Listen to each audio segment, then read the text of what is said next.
Welcome back. سیاسی منظرنامے پر جہاں پاکستان تحریک انصاف موضوع بحث ہے، وہیں خواجہ آصف صاحب کا بیوروکریسی بارے بیان اور اس کے بعد کے جو پوری ڈیولپمنٹس ہیں اس نے کافی ہلچل مچا دی ہے۔ اس پر ہم جانیں گے، ہمارے ساتھ سینئر تجزیہ نگار حفیظ اللہ نیازی صاحب ہیں۔ بے حد شکریہ فار جوائننگ اس۔ نیازی صاحب، یہ کیا معاملات ہیں؟ خواجہ آصف صاحب نے جس طرح سے بیوروکریسی متعلق ایک بیان دیا، اس نے بڑا تہلکہ مچایا۔ لوگوں نے ان کے ایکس پلیٹ فارم پہ لکھا کہ آپ حکومت ہیں اور آپ ایسی بات کر رہے ہیں بجائے ایکشن لینے کے۔ اور اس کے بعد پھر ہم نے دیکھا کہ سیالکوٹ کے ADCR کے حوالے سے خبر آئی کہ اینٹی کرپشن نے اس کے خلاف جو ہے وہ ادارہ جاتی جو کارروائی ہے وہ بھی کی ہے، اور پھر نواز شریف صاحب کے ساتھ ملاقات بھی ہوتی ہے۔ پھر اور بھی چہمک گوئیاں ہوئیں کہ شاید وہ استعفیٰ دے رہے ہیں، پھر وہ غلط خبریں قرار دی گئیں، اور اب کچھ یہ بھی آ رہا ہے کہ معاملات شاید خواجہ آصف صاحب کے اتنے اس نظام میں کوئی اچھے نہیں۔ آپ کا کیا تجزیہ ہے؟ یہ کیا معاملات ہیں اور ہوا کیا ہے؟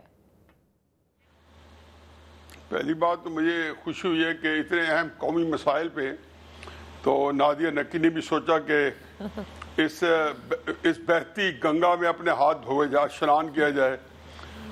اب یہ اندازہ لگائیں کہ ایک ایسا معاملہ جس کی نوعیت حقیقت کچھ بھی ہو، ادھر وے اس کے اوپر چونکہ تحریک انصاف کا سوشل میڈیا جو ہے وہ سٹاروڈ ہے خبروں کے لیے، ان کو سمجھ تو وہ میں نے دیکھا ہے کہ جتنی خبریں ہیں ان میں سے 90% خبریں وہ بے بنیاد ہوتی ہیں ہمیشہ۔ ویسے تو سوشل میڈیا اللہ کے فضل و کرم سے 90% ہر لحاظ سے کسی بھی طرف سے بے بنیاد ہوتی ہیں۔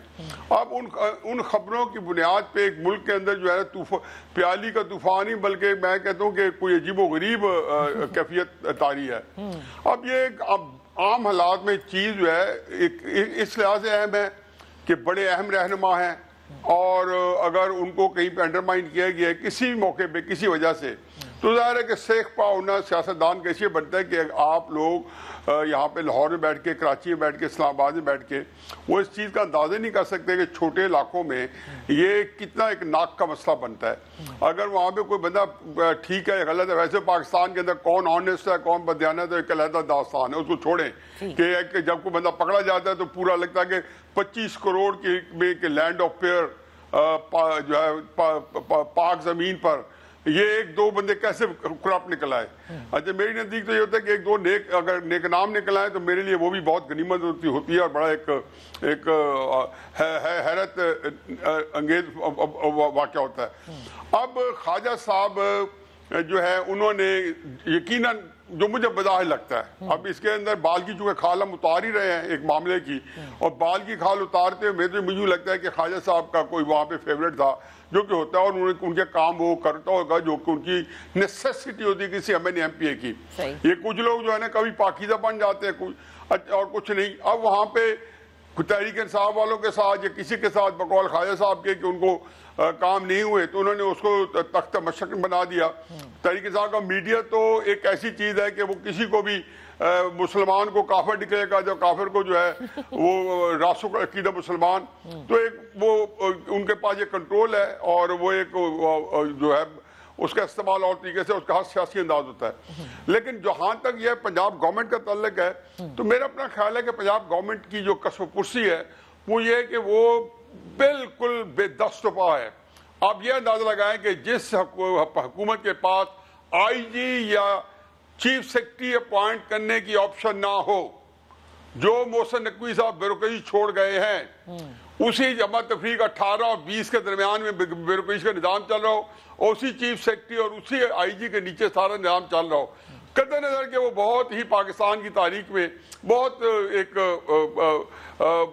شکا بند قسم کے آفیسرز ہوں گے، اور میں جانتا ہوں کہ ہیں بھی صحیح۔ لیکن آپ یہ دیکھیں کہ حکومت جس کو جو چاہتی ہے کہ اس کی مرضی کی بیوروکریسی ہو، اور اس کے MPs چاہتے ہیں کہ جب ہماری حکومت ہے ہماری مرضی کی بیوروکریسی ہو، تو یہ ایک چھوٹی سی چیز ہے۔ میرا خیال ہے باقی اس کے اندر وہ کرپٹ ہے نہیں ہے، ہوگا۔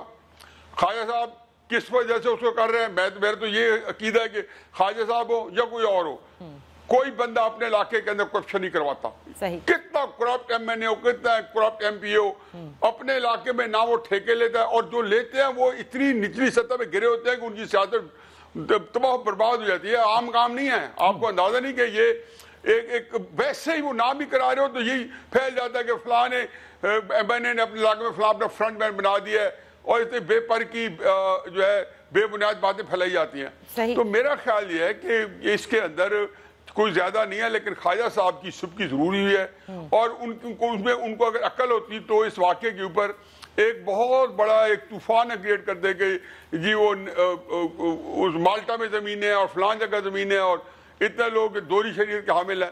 اس کا یہ ہوا کہ پہلے ایشو ایک طرف سے آیا اور اس کے بعد پتہ چلا جی کہ نیچے اگر جھگڑا ایک ADCR کا ہے تو ظاہر ہے کہ ایک عجیب و غریب کیفیت ہے. تو آیا خواجہ صاحب کہ یہ غلطی کہ انہوں نے اس کو مینیج نہیں ٹھیک کیا، اس کو ہینڈل نہیں ٹھیک کیا اور خواہ مخواہ ایک طریقے کو ایک اور طریقے سے ہینڈل کر، بلکہ انہوں نے جو ان کا ایک رویہ انداز ہے، طریقہ انداز ہے سیاست کا بھی اور زندگی کا بھی، اور جو اچھا ہے کہ وہ ہمیشہ ایک اٹیکنگ قسم کے پولیٹیشین ہیں. وہ ایک اگریشن کے ساتھ اپنا موقف رکھتے ہیں اور لوگوں پہ اٹیک کر کے اپنا موقف رکھتے ہیں. اس یہاں پہ بھی جہاں وہ سیاست جس طریقے سے کر رہے ہیں اس طریقے سے اس پہ بھی انہوں نے اٹیک کیا اور اس کے بعد پنجاب گورنمنٹ جو اپنی حکومت کی ہے وہاں پہ ان کا انڈرمائن ہو جانا ویسے ہی ایک ثانیہ ہے. مجھے نہیں پتا کہ خواجہ صاحب اس کے بعد اپنا آپ کو وہاں کس طریقے سے جو ہے مینیج کر پائیں گے اگر پارٹی کے رینکس میں رہتے ہیں یہ نہیں رہتے. اور مسلم کے لیے کتنا بڑا پرابلم ہے کہ اس کو خوش اسمبلی سے حل نہیں کرا سکی. اگر وہ ADCR کو سزا بھی دے دیتی، اسے پکڑ بھی لیتی، لیکن خواجہ صاحب کو آن بورڈ کر کے کیا جاتا تو ان سب کے لیے بہتر تھا. میں بس میری تو یہ معروضات ہے. لیکن اتنا اہم معاملہ نہیں ہے کہ نادیہ نکی کے لیول کی اینکر جو ہے اس کو اپنا قومی ایشو بنا کے اپنے مین چینل پروگرام پہ اس کو نشر کرے. نہیں نیازی صاحب، اس میں ایک اور بات آئی نا کہ اس پوری خبر کے بعد آپ نے دیکھا کہ جو پاکستان تحریک انصاف کے ناقد ہیں یعنی وہ صحافی بھی یہ کہنے لگے کہ پنجاب حکومت اسپیشلی مریم نواز صاحبہ بیوروکریسی کے معاملے میں نہ کسی سفارش کو ایکسیپٹ کرتی ہیں اور وہ اس کے اوپر بلکہ سیخ پا بھی ہوتی ہے بیکاز وہ اصلاحات لانا چاہتی ہیں. اس لیے مجھے لگا کہ یہ ایک انتہائی اہم معاملہ ہے. اب آپ یہ کہہ رہے ہیں کہ پنجاب حکومت تو IG اور چیف سیکرٹری نہیں لگا سکتی. یہی تو میں کہہ رہا ہوں، آپ کی بات مکمل ہو ہی رہی تھی تو میرا خیال تھا پہلا فکر یہی ہے کہ وہ لانا چاہتی ہیں. ابھی تک وہ لائی نہیں ہیں. 1.5 سال ہونے کے بعد اصلاحات لے کے نہیں آئیں. لانا چاہتی ہیں. جب لائیں گی تو پھر دیکھا جائے گا. لیکن کیا ان اصلاحات کا آغاز خواجہ آصف سے ہوگا مجھے نہیں پتا. دیکھیں حقیقت یہ ہے نادیہ، میں اس سبجیکٹ کے بارے میں یہ پہلی دفعہ بیٹھ کے ڈسکس کر رہا ہوں، باوجود ہے کہ 2-3 پروگرام دن میں کرنے پڑتے ہیں، کیونکہ میرا نہیں خیال کہ یہ کسی بھی مین اسٹریم چینل کے شان ہے، چاہے وہ کتنا حقیقی سچی بھی یہ ہو تو یہ کوئی قومی مسئلہ نہیں ہے. تو میں نے تو ادھر ذہن کیا نہیں تھا، لیکن ابھی جب آپ نے کویسچن کیا تو میں نے یہ ساری چیز اپنے ذہن کے اندر ڈالی، اس کو ایویلیویٹ کیا اور آپ کے سامنے رکھ دیا کہ میرے سمجھ میں یہ باتیں یہی آتی ہیں کہ یہی ہونی چاہیے. صحیح حفیظ اللہ صاحب، ایک ہے کہ وہ کرپٹ ہو گیا کہ نہیں ہے. اسی کے ساتھ وقت ہوا ہے ایک بریک کا.